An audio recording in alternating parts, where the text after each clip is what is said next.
This dude got there beating me up. Like, we only sparred, I think 2 or 3 rounds. It was 4-minute rounds, man. This dude beat me up so bad. I swear to God, that was the worst ass whooping I ever had as a fighter. And I couldn't believe it. Like, I went home that day, like, I just could not believe what happened. Like,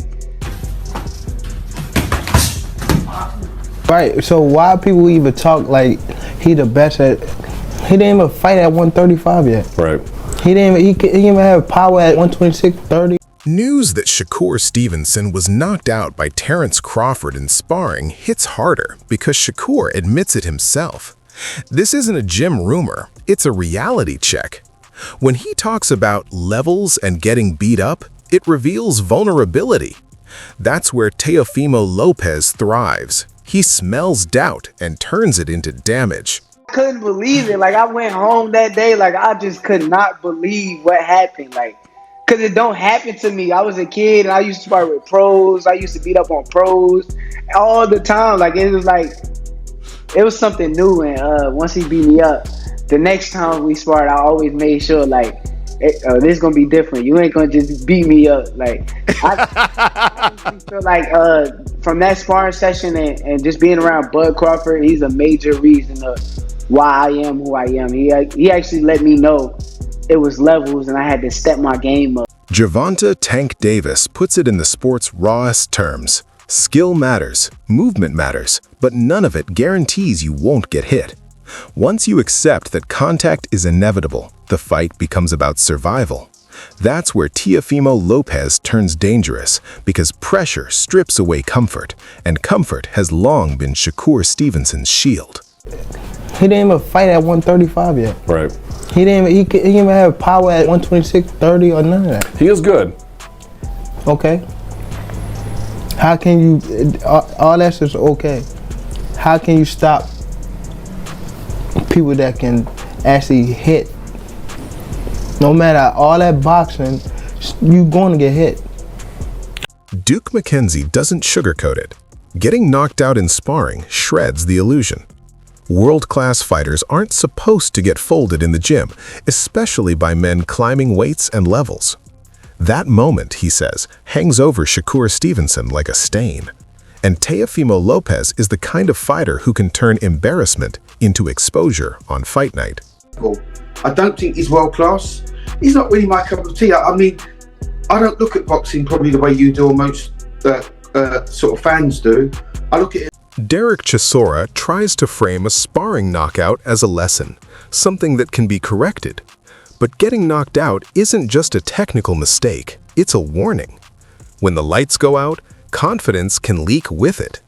Stevenson can call it learning, but Teofimo Lopez will see proof that Shakur can be hurt and has already been exposed once. It's only different. Sparring, you're there to learn. So the guy you knocked out in sparring, he's understand, okay, I did this silly move, that's how I got knocked out. So I'm gonna have to stop doing these silly moves so I don't get knocked out. Keyshawn Davis sees a slow, steady build as the path for Shakur Stevenson, but the sparring knockout by Terence Crawford makes it harder for some to view Shakur as an unstoppable force.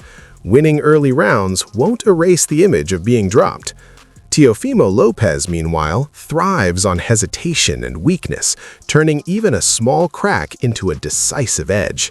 Shakur has the skill, but Lopez's momentum and confidence can punish any pause, making this matchup unpredictable and dangerous for both men.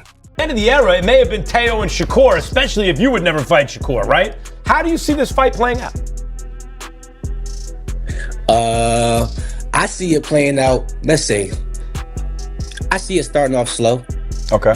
And then I see as Shakur wins the first round, as Shakur wins the second round, slowly, I think Teo is eventually going to start picking it up and start imposing his will. Right. And then, you know, it's just going to go from there. That's how I think it's going to go. That's a fair assessment. Johnny Nelson questions Shakur Stevenson's foundation after the sparring knockout, warning that shaky legs leave him exposed to heavy hitters. One knockout, he says, reveals cracks that don't fully vanish. Teofimo Lopez will sense every hesitation and press without mercy. Still, Nelson notes Shakur's ring IQ and discipline can steady him, and the fight may turn on the adjustments he makes. Skill versus pressure. High stakes either way. Reset or it ends fast. On this stage, that matters. And I said, look, if you're to believe that he had the best training camp, his legs have gone. And if I've got it wrong, Eddie Hearn points to steady improvement in camp, but the knockout still hangs over Shakur Stevenson. Training can sharpen the tools, yet it doesn't erase the fact that he's been dropped, and under real pressure, that doubt can resurface.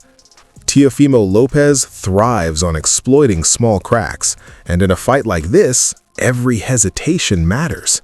Stevenson has the skill and discipline to rebound, but Lopez brings chaos and relentless pressure. One mistake can swing the night, turning this into a test of nerves, intelligence, and resilience for both men. Living in camp, training with him day in, day out. And it made a big difference in the fight. So I think he knows that the way that he's going to improve is time in the gym and also the quality. Lawrence Oakley says sparring can teach, but it can also expose real danger.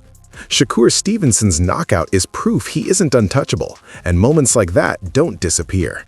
Teofimo Lopez feeds on that kind of opening, turning hesitation into opportunity. Oakley notes that Shakur's ring IQ and adaptability give him a path back into control, but every slip could be costly. Both men bring threat and possibility. In the end, it's as much a test of mental toughness as skill. Sparring's really for learning, but you can also learn to take someone out, so it's a mix. Shakur Stevenson talks about pushing himself, but the memory of that sparring knockout by Terence Crawford makes his confidence feel overly optimistic to some. Knowing Teofimo Lopez is a high-level threat is one thing. Getting dropped in the gym is another, and it exposes cracks that no camp can completely erase. Stevenson still has skill, determination, and clear motivation, but Lopez thrives on hesitation and pressure, turning small openings into big moments. That's why this fight feels unpredictable. Both men carry real danger. Shakur may believe he can dominate, but Lopez will be hunting every weakness that sparring moment put on record. I need to push myself. I know that Teo is a tremendous fighter. I know he's on an extremely high level. And I feel like, well, I know that I can beat him, but I know that this should be a tough session. So, Tank Davis points to experience and history, but Shakur Stevenson's sparring knockout is impossible to ignore. Familiarity from the amateurs doesn't change the fact that Teofimo Lopez has already proven he can find openings and land shots that matter. Stevenson's confidence is real, and his skill is undeniable, yet that past vulnerability still casts a shadow over his preparation. Lopez carries a mental edge because he knows how to turn hesitation into opportunity. The matchup stays unpredictable, with both men capable of a defining moment, and for Shakur, any lapse could be decisive.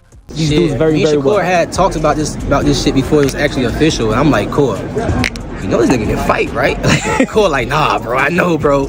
You know what I'm saying? So, like, we all excited about the fight, bro. Like, we all know what's at stake. Like, we've been knowing Teofimo since we was 12 or 13 years old and amateurs, bro. Like, we all been winning nationals together. Now we're pro having to fight each other, so. That's it for today. Stay tuned. See you next time.